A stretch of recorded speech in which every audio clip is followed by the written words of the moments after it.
This year, we celebrate 60 years of AmeriCorps VISTA and our enduring commitment to alleviating poverty in communities across America. 60 years ago, Americans looked to the sky and we boldly dared that we would get to the moon. And that kind of bold thinking also gave birth to our moral moonshot, which was the launch of the War on Poverty. This was a time when we dared to believe and then put our work towards a future that protected our children and our elderly, and in fact, our nation as a whole from the horrible injustice that is poverty. When the War on Poverty launched, the national poverty rate was 19%. Today, 60 years later, it's 11%. And still, there are 37 million people living in poverty in our country. We have reached the moon. We have yet to hit our moral moonshot moment. But VISTA has been a part of every step of the work. Every innovation in the public sector, we have been there. VISTA has been a part of it. We keep meeting the moment and evolving as quickly as our community problems evolve. And we stand on a proud legacy of tenacious leaders that take on this problem of poverty. And we're going to celebrate that tenacity today, this year, as we recognize 60 years of the work of these public servants. And we're going to recognize some of those folks here right now. So I am honored to continue today's celebration by highlighting 3 AmeriCorps VISTA alumni whose service has spanned 3 decades of AmeriCorps VISTA history. In just a few moments, you'll hear from Linda Kelly Alcana, please tell me if I said that wrong, whose service in AmeriCorps VISTA took her from California, I think it was actually Canada, by way of California, to a town in rural Arkansas. Philip Duckett, who traveled only a few miles from his hometown, but experienced new cultures that helped him shape his experience as a service leader. And Crystal Biles, whose service experience left such an incredible mark on her that she returned only a few years later to be, in fact, a staff member at AmeriCorps as an AmeriCorps recruiter. These 3 stories represent more than 260,000 members who have served in the VISTA program, contributing millions of hours to build sustainable solutions. So with that, please give a clap or a heart and help me welcome Linda, Philip, and Crystal. Welcome, welcome. I really feel so lucky to be able to facilitate this panel with the 3 of you today. So I do have, we don't have a ton of time, and there's like decades of service to get in this, so but I'm going to ask questions kind of one at a time. So let's start with Linda, because your service starts our story, really. Can you tell us about what years you served, what you did, and maybe what inspired you to want to serve? Okay, I'd be happy to. Yeah, I was the first year. I was in the first year. I wasn't that January. I was the July. I think with a lot of fellow Vistas, I had been my first year of college. So come the summer, I joined Vista. I wanted to join the Peace Corps, but I wasn't a citizen.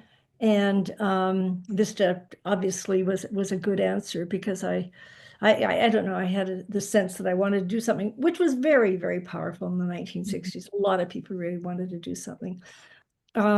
I trained, I was part of the 6 weeks training. I trained in Upper Michigan, the UP, the Upper Peninsula of Michigan. There was a prison up there. And there was a lot of poverty, people coming to live by the prison. But it was also a small town, Marquette, Michigan. And we had pretty intensive training, reading a lot of books, just reading about poverty. I mean, the country was sort of beginning to recognize that was a major issue. Yeah, so we did an awful lot of intellectual training for what was happening. We did not have any trainers, as I've been finding out, because nobody had done it before. I looked at we had what was called staff, and they were older than we were. I mean, I was 18, and so many of us were just the first of the baby boomers. And there we were. That's incredible. I heard you at one point say that at training, you were asked to pick where you wanted to serve. Is that right? Yes, yes. And I thought that was lovely. And I picked Alaska. And I ended up in Arkansas. They begin with the same letters. And it was very, very interesting for me. First of all, it's 1965. While I was there, the Civil Rights Act was passed, and so was Watts in LA. I was sort of accepted more among the people of the community because I was from California. My roommate was from the north, and people were standoffish with her a little bit more. We made friends with the local youth as we were. And so, we put in our year. We had it was very interesting watching what you've just presented and how organized everything is.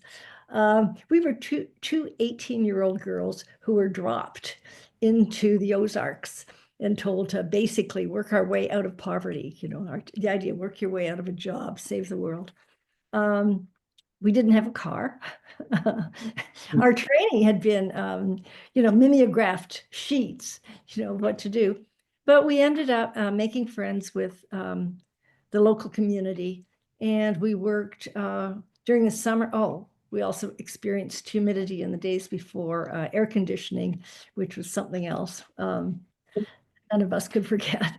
But we did a clothing drive. We sort of worked our way into the community. Eventually, we transferred from the large town of Paris, Arkansas, of 3,000 people, to a community called Scranton, Arkansas, of 229 people. And that's where we spent most of our time. And what we did there is we helped set up a Head Start program. It was the first year of Head Start, I guess, as well. Mhm. And we rode the school buses, worked with us in the schools. It was an interesting exposure to rural poverty, which I didn't know anything about, and to the degrees of rural poverty. I think most people there were poor. The people my roommate and I shared a bedroom with a local farmer, and they would slaughter one beef cattle a year, pound it to death, pepper it to death, and that was their protein for the year. They weren't considered poor, really. Uh, they lived that way. There was another level of poverty, of the sort of the stereotyped, quote, hillbilly poverty, which Arkansasians, I found out, knew about. And many times they'd greet us and say, hey, you thought we weren't wearing shoes, but we are. It was very, very interesting. I'm glad I was there. Yeah. My roommate ended up marrying a local kid there, so it worked for her.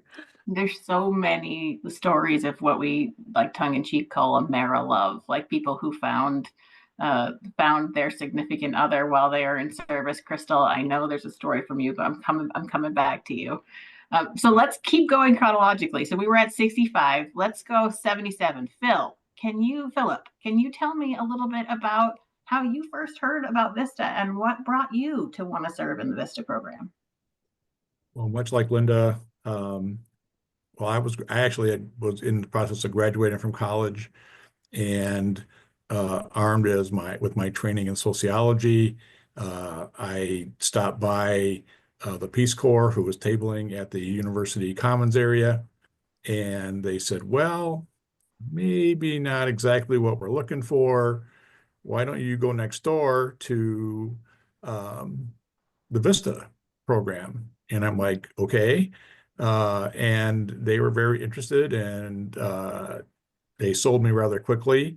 And they also kind of had a list of different opportunities to choose from. And I ended up going to Decatur, Illinois, and we were setting up a satellite Boys and Girls Club down there in a area that there was some urban housing that had been developed, and in a year we recruited 220 kids, which was pretty amazing. And it was kind of that place for a lot of our young folks to go to because they knew that there were some very um, caring adults who were interested in them. I did have a young man ask me what was in it for me, and it kind of took me back. I was like, well, I'm trying to help. And he just looked at me like, that's not good enough. So I had to do some soul searching about why I was really there. And if I knew then what I know now, in terms of, you know, mitigating risk factors and providing a positive adult in the lives of many young people that really cared about them, you know, I could have told them all about that, but I didn't know that. But I worked as a coach with a lot of the kids, and you know, we just provided a healthy outlet, but it was more of a place where they could belong. And I think you know, the essence of what we were doing was that sense of belonging, and it was a very powerful sort of thing that, you know, kept our kids coming back.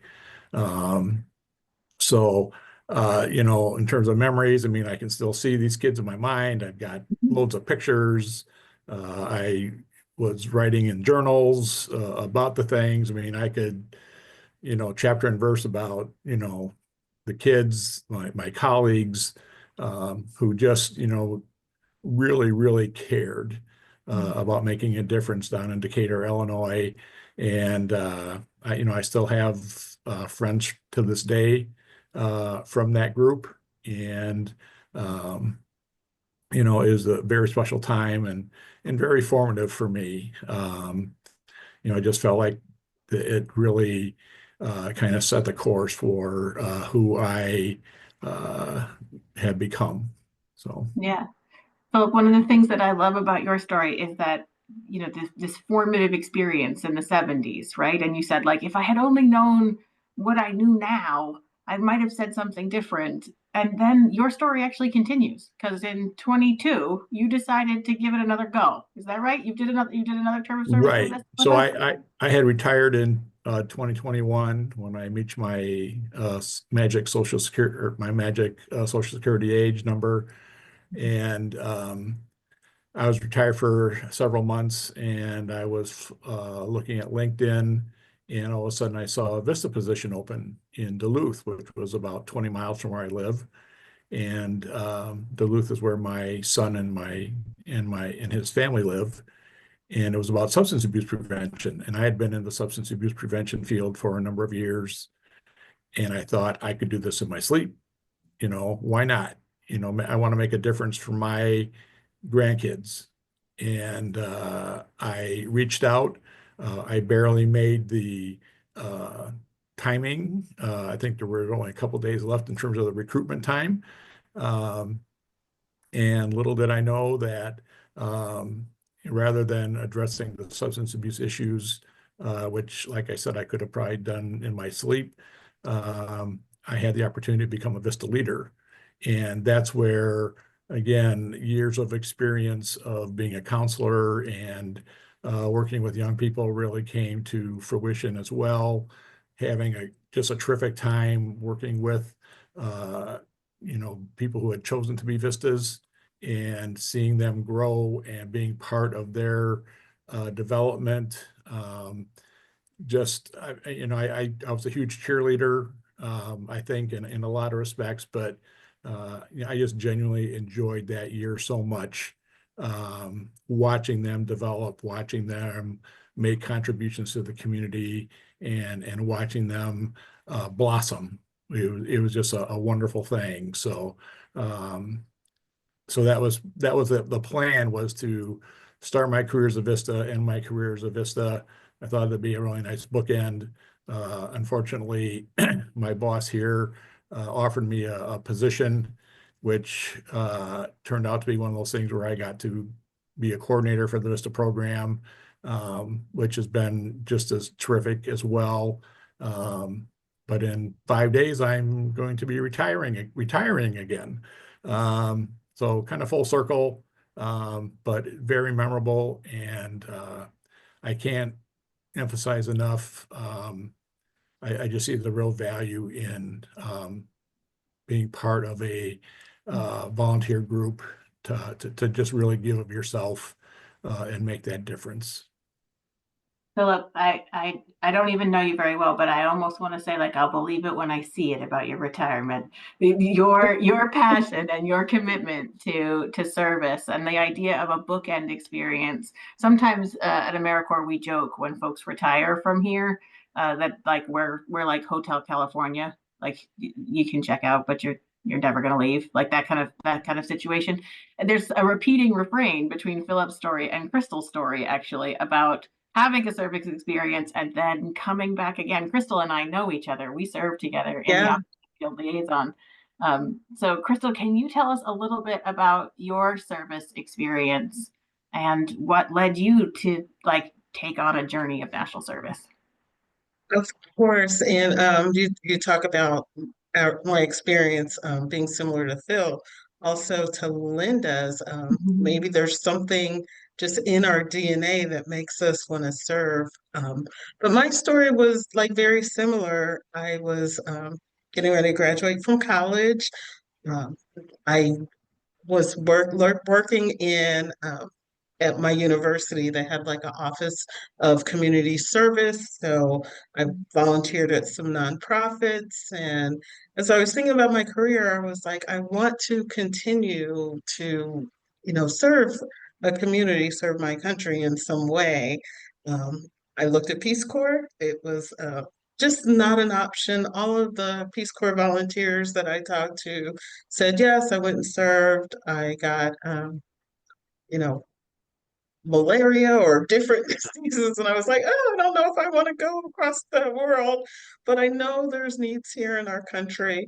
And so I found VISTA. I was in North Carolina, um, and I wanted to go to what at that time I called the center of the universe, which was the DC area.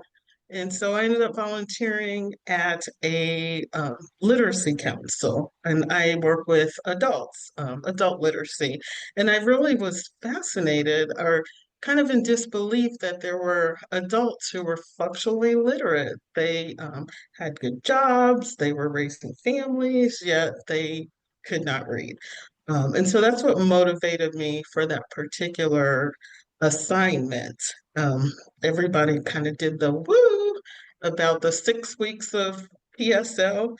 I remember my PSO was at a convent in Virginia. And Yeah. so that was just kind of the start of this journey. It was like, what's coming next? What's my experience going to be next?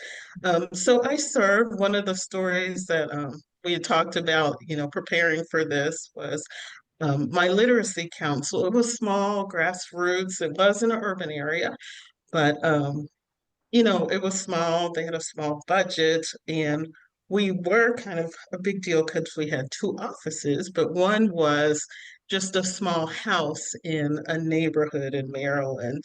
I went to work one day. I went to serve, and the police were there, and they condemned the building because we were just working with what we had. Yeah. And part of the service that I did was working with our executive director to find space so we could help the adults in our community with reading.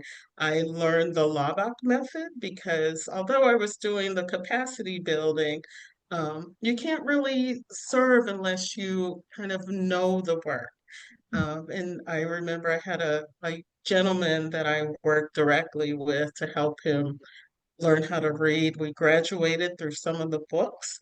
Unfortunately, my service ended, but he continued to just learn and make strides with his literacy. And that was something that I'm like really proud of, just to get him started to help. And you did mention, Linda, you said your roommate met her husband, who was a member of the community. I also met my husband, who was a member of the community during my service. We we kind of met, and our first date was at our sponsor recognition event. And so I'm not sure why he continued with me after I took him to this volunteer banquet, but 33 years later, we're still together. What a wonderful story. So, Yeah, but I Crystal, think there's so a lot of yeah. commonalities about why we get into service and we continue to serve. Yeah. When you all think back about like the trajectory of your career, how do you think your year of service played in to to how that it unfolded for you? Linda, what do you think? What did it mean? Oh, I think it was very important for me and for my family. I went back to college and I eventually got a PhD in history, and I taught. I taught about the 1960s and 70s. I taught about the war on poverty. Um, and my children volunteered as Vistas after Katrina in New Orleans with their hazmat suits right after the storm. And then the following year, my daughter went and taught school for the summer there. And then she reminded me that after she graduated from college, she went in to teach for America. Like, And it's funny, on top of that, my sister was a Vista and she went to Baltimore. And I think you mentioned you were in Baltimore too. So I'm not sure when her name was Laura Kelly. And I know she worked out of the mayor's office as a Vista in Baltimore a few years later. So, we spread the word and we did what we could. And I still think it's so crucial, the inequality that we see today. And I liked your stat about the what was it, went 12% to 9%, or I can't remember, but 19 to 11. Yeah. But it's still too much. Yeah, it is. It is. I have a 3-year-old son that I met my partner in service too. And I always think I cannot wait to get him to the age where I can be like, where are you going to go serve? What are you going to do? Philip, what about you? I mean, I heard you say that the bookend and in the middle you were doing substance abuse prevention work. Do you feel like your term of service directed you, or were you already heading in that direction? I totally feel like it was the springboard for me in terms of how I was going to be looking at um, the way that I was going to live my life. Um, I probably need to mention that, part of my inspiration was JFK.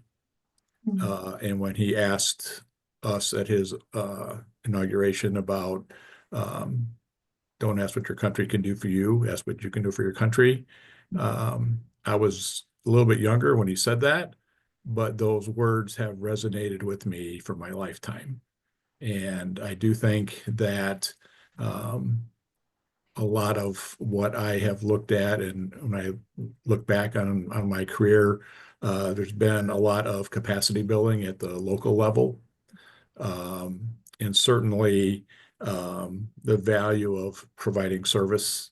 And even in leadership style, I've been in a lot of leadership positions, and that servant leadership approach, I think, again, kind of derived from, the work that we were doing.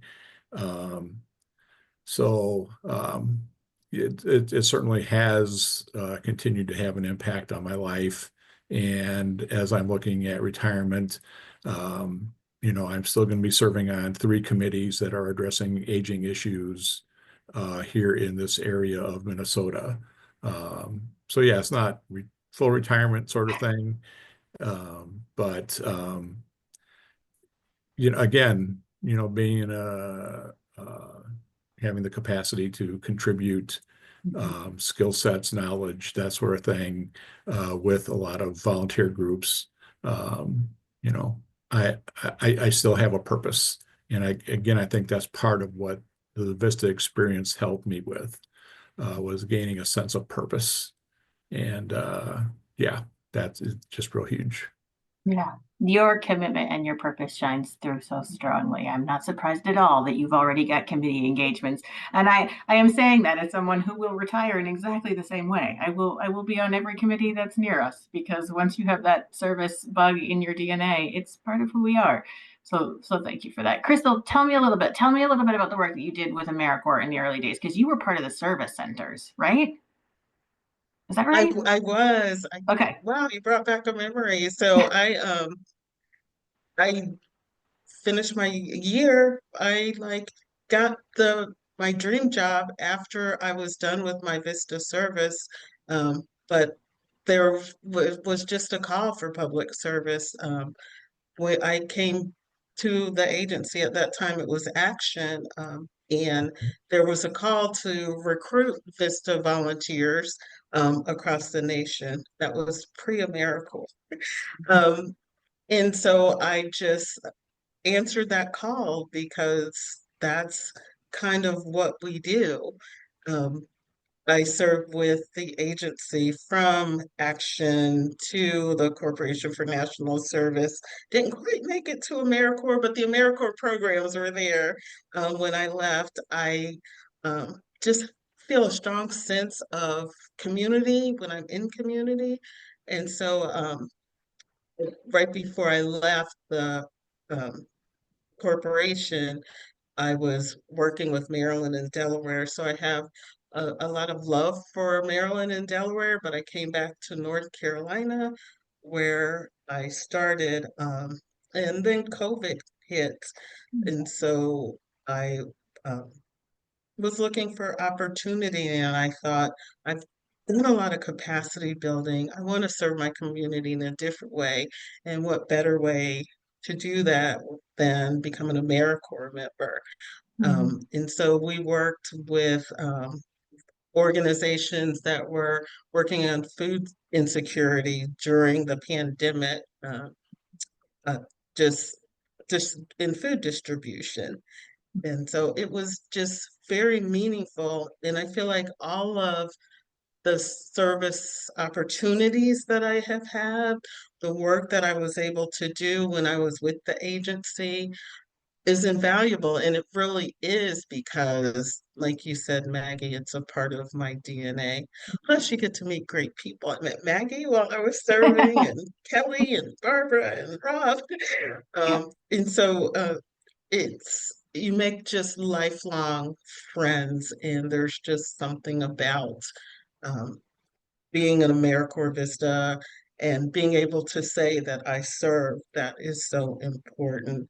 And I'm still working with food insecurity. I'm still serving on local nonprofit boards, um, and just trying to alleviate poverty, but alleviate the disparities that we see in our communities. Because we want to be all of our brothers and sisters to kind of have the same quality of life that we are able to enjoy. Yeah. I'm going to pivot us because I feel like I have the privilege of being able to ask questions, but we're going to open up questions to Yeah. folks on the phone.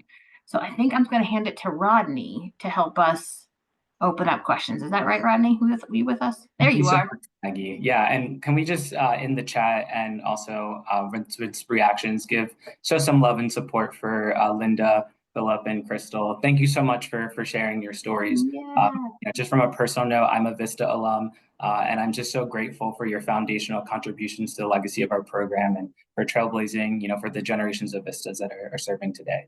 You're really great examples of the value of public service and national service. So yeah, with that being said, love to open up for any Q&A from our team or from folks here on the call. Again, if anyone wants to ask a question live, feel free to raise your hand and we'll get you on off mute, or to post some questions in the Q&A box as well.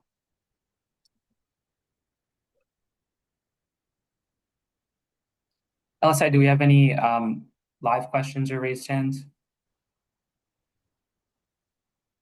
No hands raised. I definitely have more questions, but I just want to give folks an opportunity.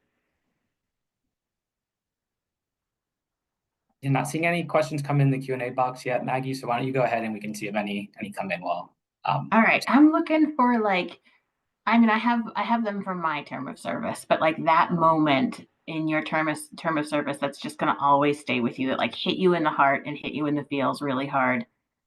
Philip, I remember you telling a story. What was his name? Was it Dale? Dale's mom? Oh, right. Will you tell us Dale's mom story?